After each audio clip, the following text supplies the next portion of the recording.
The unusual signal came on a Tuesday. Dr. Alan Morris rubbed his tired eyes, staring at the data scrolling across his screen. For 3 days straight, the same pattern repeated from somewhere near Alpha Centauri. This wasn't random cosmic noise. "Laura, come look at this," he called to his assistant. Dr. Laura Harris leaned over his shoulder, her brow furrowing. "That's definitely artificial." Within hours, the Global Space Initiative headquarters buzzed with activity. Scientists from every department crowded around monitors, arguing theories and possibilities. The signal continued, unchanging and deliberate. "It's a hello," Alan insisted during the emergency briefing. "Someone out there wants to talk." 3 days later, orbital satellites detected an object approaching Earth at impossible speeds. It slowed as it neared, taking up position just beyond the moon. The craft was small, sleek, and unlike anything humans had designed. Captain Lisa Wright stood at parade rest on the landing pad at Vandenberg Space Center, her uniform crisp despite the coastal wind. As head of the First Contact Division of Earth Defense Force, she'd trained for this moment her entire career. Still, nothing could truly prepare anyone for humanity's first alien encounter. "Nervous?" asked Major Sam Diaz, her second in command. "Terrified," she admitted with a tight smile, "but ready." The alien craft descended with barely a sound, settling on the concrete with surprising grace. The gathered officials and military personnel stood in breathless silence as a doorway appeared in the seamless hull. The being that emerged walked upright on 2 legs but was clearly not human. Tall and slender with iridescent blue-green skin, it wore what appeared to be a formal robe embellished with metallic symbols. "I am Ambassador Zorax of the Galactic Hegemony," it said in perfect English, its voice resonating strangely. "We have come to evaluate your world." The initial meetings took place in a hastily prepared conference room. World leaders joined via secure video links as Captain Wright led the in-person delegation. The hegemony encompasses 12,000 worlds across 3 galactic arms, Zorax explained. "We bring order, technology, and protection to all species worthy of inclusion."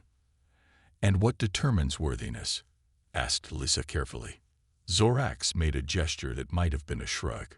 "Technological development, resource availability, genetic potential. Earth shows promise, though you are still quite primitive by our standards." President Alicia Warren's voice came through the speakers. "We're eager to learn about the galactic community, Ambassador. What would membership in your hegemony mean for Earth?" "Your species would be classified as Category 3, naturally," said Zorax.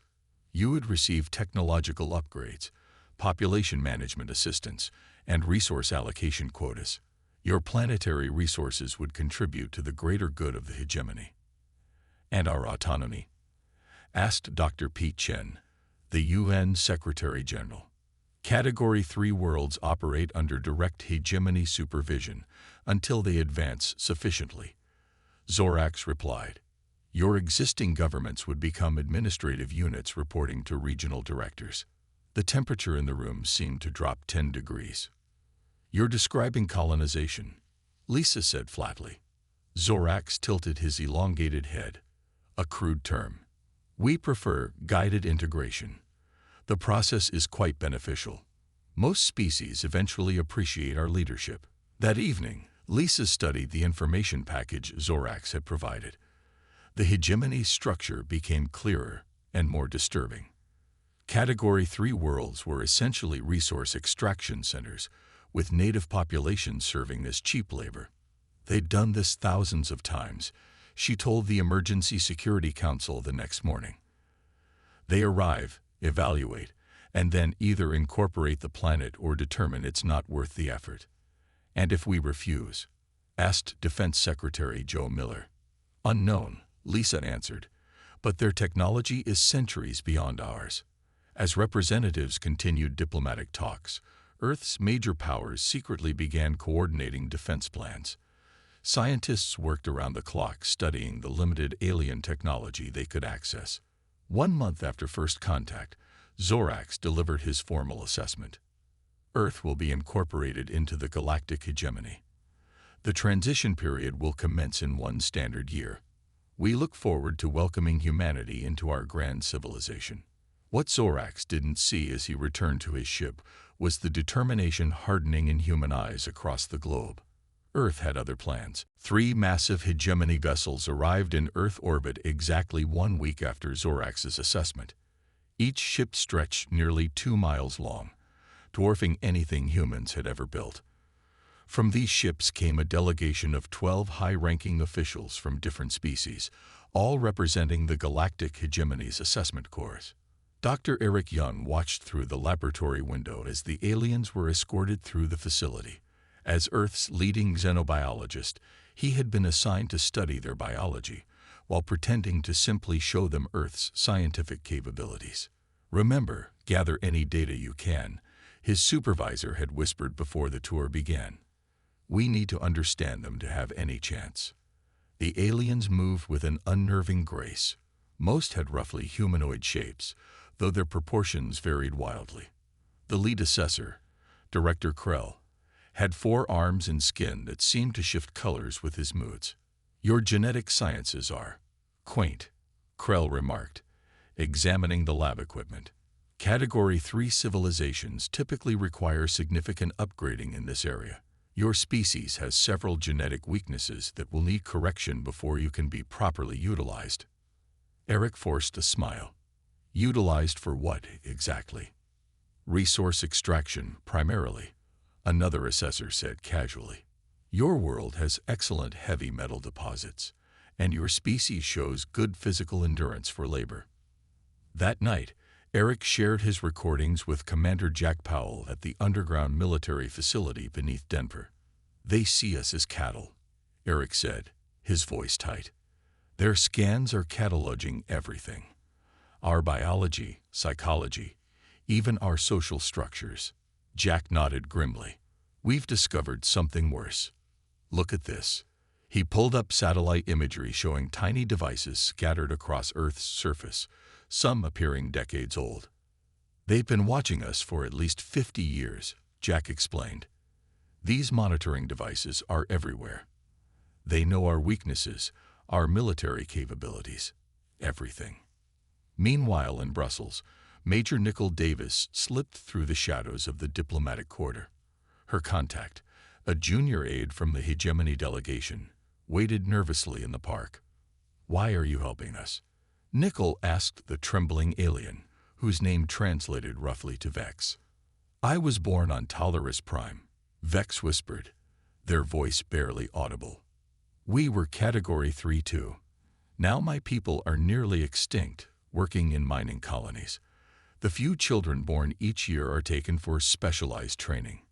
They never return." Nicole accepted the data crystal Vex offered. "This contains records. Full histories of 27 worlds like yours. What happens after integration? Please, your people must understand what's coming." The evidence was devastating. Worlds stripped of resources. Indigenous populations worked to death or forcibly sterilized when no longer needed.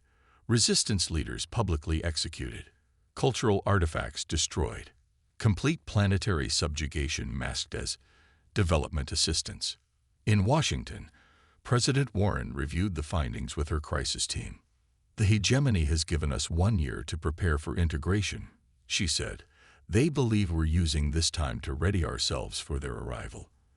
They don't realize we're preparing something else entirely." On the surface, Earth appeared cooperative.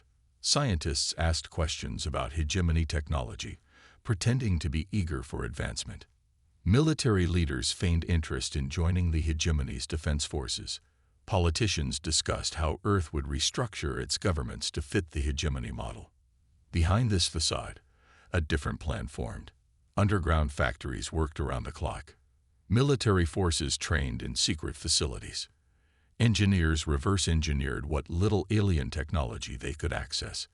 After 3 months of assessment, Director Krell delivered his final report in a grand ceremony at the United Nations. "Earth will be formally annexed as a Category 3 world in 9 standard months," he announced. "Your cooperation has been noted, and will be rewarded with preferential treatment during integration.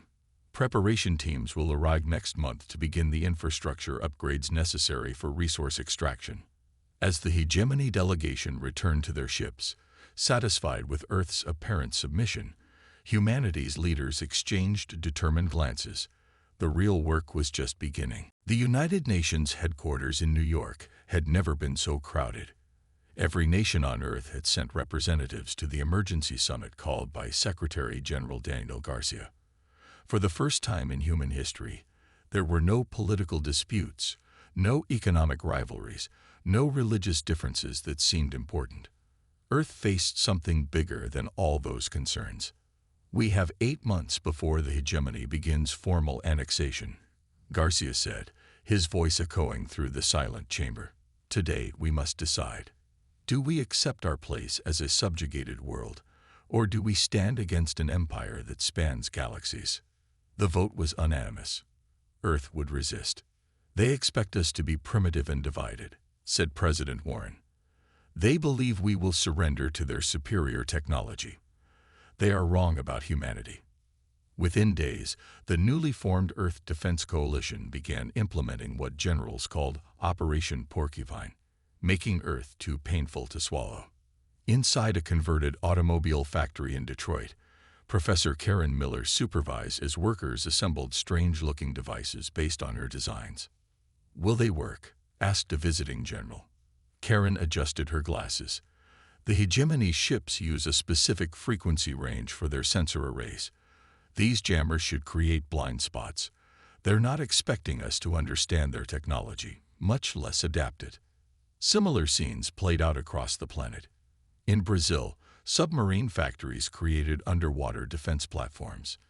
In Kenya, solar farms disguised advanced weapon systems. In Australia, massive bunker networks were dug into the outback. The most important meeting happened on a rainy Tuesday in Geneva. Ambassador Frank Wilson, chosen to represent all of humanity, sat across from Director Krell and Ambassador Zorax. "We've reviewed your assessment," Frank said calmly, "and we have our response ready." Krell's color-shifting skin showed confidence as he reached for the document. "Your cooperation will make the transition smoother for everyone." "You misunderstand," Frank replied. "This isn't our surrender. It's our Declaration of Independence." Krell's skin flashed to a dark purple as he read the single-page document. Earth Unified Declaration.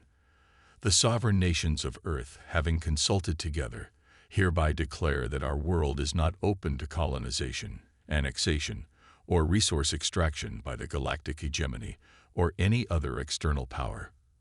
Earth belongs to humanity alone. We welcome peaceful exchange with other civilizations as equals, but will accept no form of subjugation. "This is unexpected," Zorax said, his voice carrying a hint of confusion.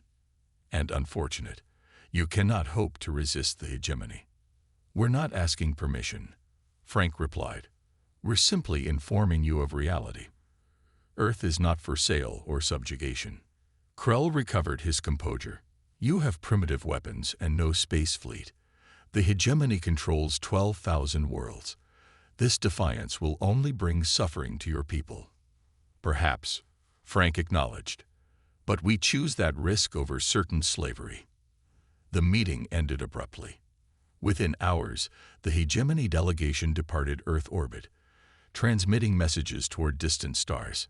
In military bases around the world, commanders briefed their troops on what would come next. "The hegemony will return with an invasion force," General Olivia Rodriguez told a room full of officers. "They'll expect an easy victory. Our job is to show them exactly how wrong they are." Scientists worked day and night. Regular citizens trained in resistance tactics. Nations shared military technology freely. Old weapons were modified with new principles learned from studying the hegemony's tools. 6 weeks after Earth's declaration, long-range sensors detected movement. A massive fleet had departed from hegemony space, heading toward the solar system. "How many ships?"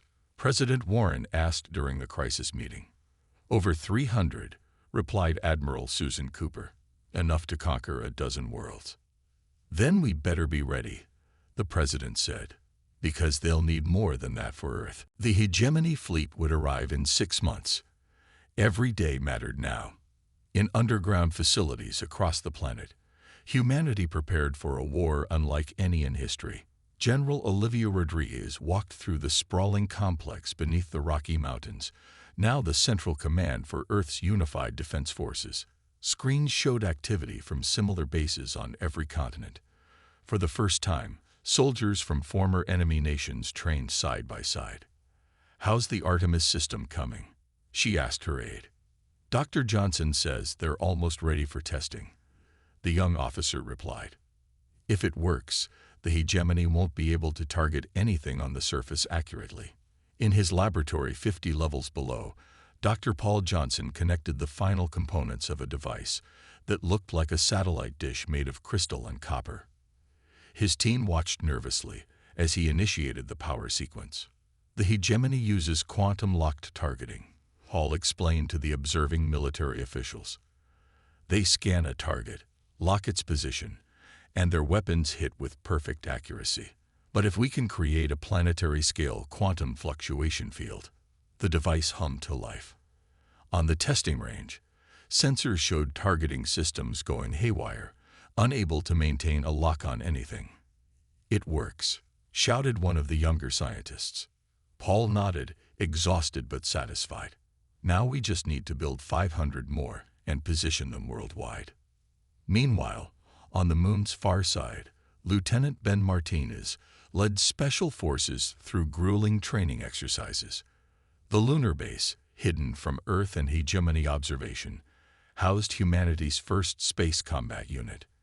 Again, Ben shouted as the soldiers in their modified spacesuits practiced boarding maneuvers on a mock-up of a hegemony vessel.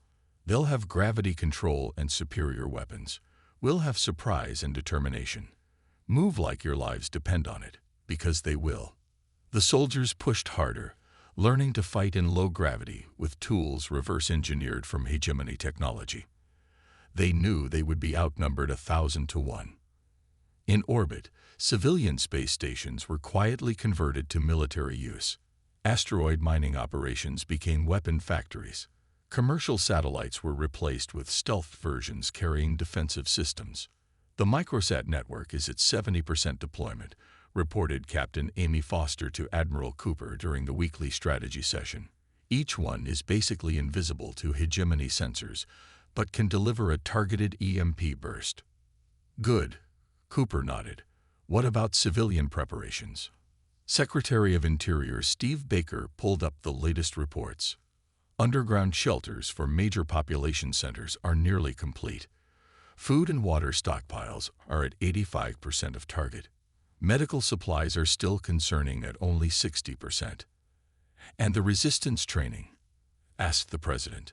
"Every citizen over 16 has received basic training," replied Defense Secretary Miller. "If they land troops, every town and city is prepared for guerrilla warfare." In homes across the world, ordinary people prepared as well. Families reinforced basements, stored supplies, and learned first aid. Children practiced emergency drills. Farmers planted extra crops that could be hidden from orbital observation. 3 months before the expected arrival, Earth launched its most ambitious project. 5,000 microsatellites, each no bigger than a coffee can, were deployed in a sphere surrounding the entire solar system. Designed to detect the unique energy signatures of hegemony drives, they would provide early warning of the invasion force. At the lunar shipyards, Earth's first true combat vessels were nearing completion. Built using a combination of human ingenuity and stolen hegemony concepts, they were small, fast, and designed for one purpose: hit and run attacks against larger ships. "They won't win a straight fight," Admiral Cooper told her captains during the First Fleet briefing. "But they don't need to. They just need to bleed the enemy until they decide Earth isn't worth the cost." As the countdown to invasion passed the 2-month mark, the first alert came through. The microsatellite network had detected the hegemony fleet, even larger than anticipated, entering the outer solar system. Earth was as ready as it could be. The trap was set. The hegemony fleet emerged at the edge of the solar system with shocking precision. 427 warships arranged in perfect formation, their massive hulls gleaming in the distant sunlight. Leading them was the dreadnought Eternal Dominion, a vessel larger than Manhattan Island. From her command center deep beneath the Atlantic Ocean, Admiral Susan Cooper watched the holographic display showing the invasion force. Despite months of preparation, seeing the enemy's true strength made her stomach tighten. "They're holding position at Neptune's orbit," reported her sensor officer, "probably conducting scans before advancing." Susan nodded. "Just as we expected. Activate Phase 1. Throughout the solar system, hidden transmitters began broadcasting on the frequencies used by hegemony ships. The messages contained nothing but static and random data packets, but their purpose wasn't communication, it was disruption. On the Eternal Dominion's bridge, Supreme Commander Draz viewed the approaching solar system with confidence. Hundreds of worlds had fallen to his fleets. This primitive planet would be no different. "Report," he ordered his sensor chief. "Unusual communication interference, Commander. It appears the humans are attempting to jam our frequencies, but their technology is too primitive to be effective." Draz made a sound of amusement. "Begin the advance. Standard conquest formation." The hegemony fleet accelerated toward Earth, unaware that every movement was being tracked by thousands of hidden sensors. As they passed Jupiter, Susan gave her next command. "Activate the solar lens." On a station orbiting Mercury, engineers initiated Earth's first major defensive weapon. Using massive magnetic fields to focus and direct a controlled solar flare, they created a beam of superheated plasma that shot outward through the solar system. The targeted hegemony ships had no warning. 12 vessels at the formation's edge were struck directly, their shields overloading instantly. The ships didn't explode. They simply melted, crews and all. Alarms blared across the hegemony fleet. Commander Draz stared in disbelief at the readouts. "Impossible. They can't have solar manipulation technology." The fleet scattered, abandoning their perfect formation as a second solar flare lashed out at them. More ships fell, their hulls glowing white-hot before breaking apart. "Continue Phase 2, Admiral Cooper ordered, her voice steady despite the surge of hope she felt. The solar lens could fire only a few times before burning out, but it had done its job. Throughout the asteroid belt, hidden platforms activated, launching thousands of small projectiles. These simple kinetic weapons, little more than guided rocks, accelerated to incredible speeds on collision courses with the disrupted hegemony fleet. Captain Ryan Mitchell led the first wave of Earth's fighters from their concealed moon base. His squadron of 30 ships seemed tiny compared to the hegemony vessels, but they had one critical advantage. They were completely invisible to hegemony sensors. "Remember your training," Ryan told his pilots. "Hit their engine sections and communication arrays. Then retreat. Don't get greedy." The Earth fighters struck with surgical precision, appearing seemingly from nowhere to fire concentrated energy beams at vulnerable points before vanishing again. More hegemony ships went dark, drifting helplessly. On the Eternal Dominion, Commander Draz raged at his officers. "How is this happening? They are primitives. Find their ships." "We can't, Commander. Our sensors can't lock onto them, and the asteroid impacts are causing cascading system failures across the fleet." For the first time in his long career, Draz felt fear. This was not the easy conquest he had been promised. "Retreat," he ordered finally. "Fall back beyond their weapon range. We need to regroup and request reinforcements." As the battered hegemony fleet reversed course, cheers erupted in command centers across Earth. They had bloodied the invader's nose. Admiral Cooper allowed herself a small smile before addressing her staff. "Well done, everyone. But this was just round one. They'll be back, and next time they'll be ready for our tricks." She looked at the display showing the retreating enemy. "We've bought ourselves time. Let's make good use of it." The hegemony fleet returned 3 weeks later. This time, they brought twice as many ships and positioned them in a sphere around Earth's solar system. Their strategy had changed. Instead of a direct assault, they established a blockade. "They're cutting us off," Admiral Cooper explained to the Global Defense Council. "No ships in or out. They'll try to starve us into submission." Massive hegemony vessels positioned themselves at strategic points throughout the solar system. They deployed automated drones to patrol between larger ships, creating a net that would be nearly impossible to penetrate. Commander Julia White studied the tactical display in her stealth corvette, Silent Arrow.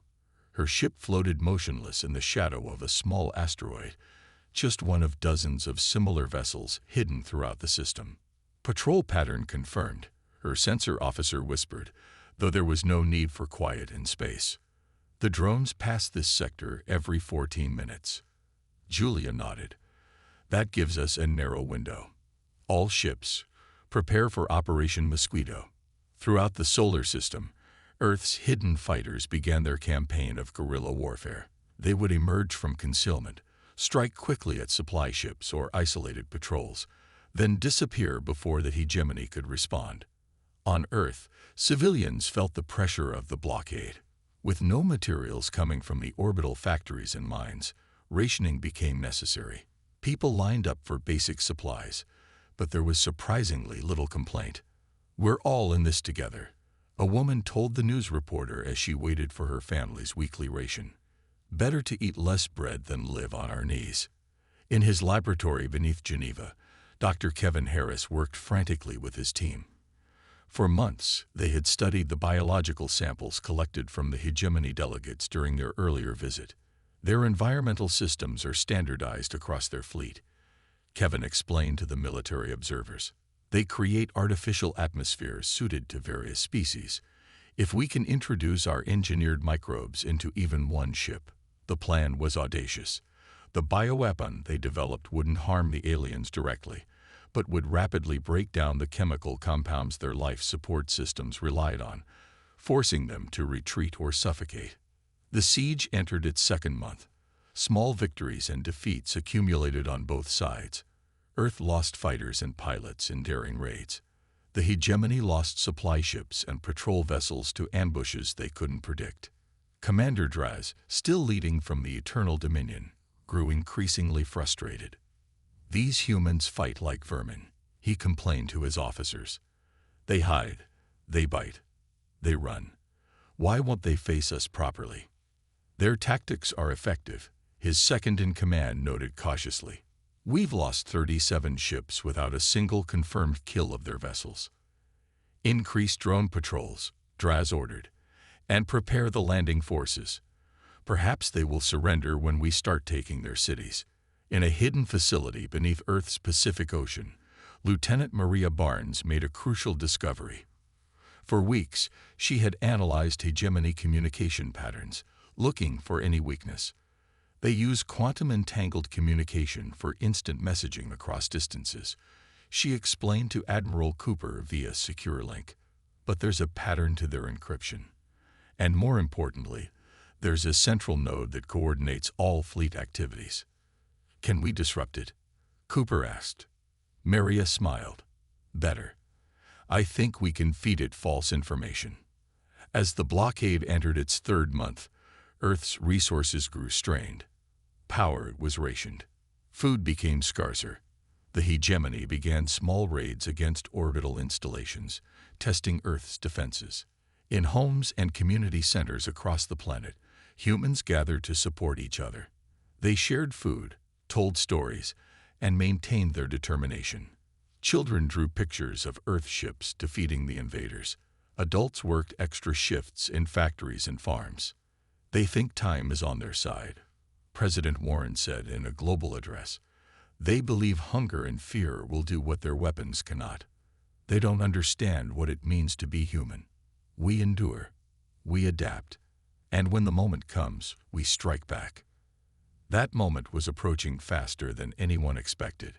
Maria Barnes' discovery had led to a bold plan that might end the siege in one decisive blow. Operation Freedom Ring was about to begin. The command center beneath Mount Denali buzzed with tense energy. After 3 months of siege, Earth was making its final stand. Officers spoke in hushed voices as Admiral Cooper outlined Operation Freedom Ring to her captains. Lieutenant Barnes has cracked their command protocols, Cooper explained, pointing to the holographic display of the hegemony fleet. For 12 minutes, we can inject false orders into their network. Those 12 minutes will decide everything. Captain Greg Foster studied the attack plan with practiced eyes. As commander of Earth's main strike force, he would lead the most dangerous part of the mission. My ships will hit the central command vessel, he confirmed. While they're confused by the false orders, we knock out their ability to coordinate. The plan required perfect timing. Earth would commit everything, every fighter, every weapon, every advantage they had developed during the long months of preparation and siege. At exactly 300 UTC, the attack began. Lieutenant Barnes activated her electronic warfare package, sending carefully crafted false commands to the hegemony's fleet network. Across the solar system, enemy ships received orders to reposition, creating brief gaps in their defensive screen. Confusion confirmed, reported the communications officer. Their ships are moving as predicted. Admiral Cooper nodded grimly. Launch all fighters. Begin surface-to-space barrage. From hidden silos on Earth, Mars, and several moons, thousands of missiles streaked toward the disorganized hegemony fleet. Most were decoys designed to overwhelm enemy defenses, but others carried the engineered microbes developed by Dr. Harris, targeting life support systems. Captain Foster led his squadron straight for the heart of the enemy fleet. His target, the massive Eternal Dominion, was momentarily vulnerable as its escort ships responded to the false commands. Weapons hot, Greg ordered as his fighters approached. Remember, we aim for their command center and engines. Nothing else matters. On the Eternal Dominion, Commander Draz realized too late what was happening. It's a trap, he shouted. Disregard all network commands. Return to defensive positions. But the confusion had already spread too far. Earth fighters flipped through gaps in the defense screen. Missiles found their targets, and most importantly, Greg's strike team reached the Eternal Dominion. Firing main cannons, Greg announced calmly as his squadron unleashed everything they had at the Dreadnought's command tower. The massive ship shuddered as multiple hits tore through its shields and into vital systems. Secondary explosions rippled along its hull as power conduits overloaded. Throughout the solar system, the battle raged. Earth lost ships and brave pilots by the dozens, but the hegemony losses were catastrophic. Without coordinated defense, their technological advantage meant little against attackers who knew exactly where to strike. 3 hours after Operation Freedom Ring began, Admiral Cooper received the message she'd been hoping for. The Eternal Dominion is signaling surrender, her communications officer reported with disbelief in her voice. They're requesting a ceasefire. A heavy silence fell over the command center, broken only by the beeping of consoles. After months of struggle, the moment seemed almost unreal. Open a channel, Cooper ordered. On the main screen appeared a hegemony officer, not Draz but someone new. The alien looked battered, its color-shifting skin stuck in a pale blue tone. This is Sub-Commander Vex of the Galactic Hegemony, the alien said. Commander Draz has fallen. I am authorized to negotiate terms. Cooper's expression remained neutral. The only terms we accept are these. The hegemony will withdraw all forces from our solar system. Earth and all planets here are recognized as sovereign and off-limits to your empire. Any future contact will be as equals or not at all. Vex seemed to deflate further. You must understand, no world has ever successfully resisted the hegemony. Until now, Cooper replied simply.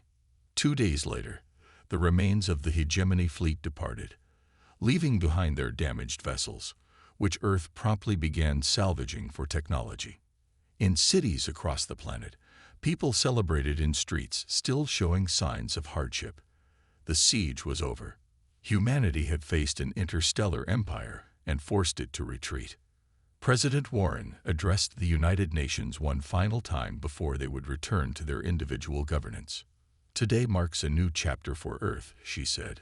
We have earned our place among the stars not by conquest, but by defending our home. The galactic hegemony now knows what we have always understood. Earth is not for taking, and humanity will never surrender its freedom.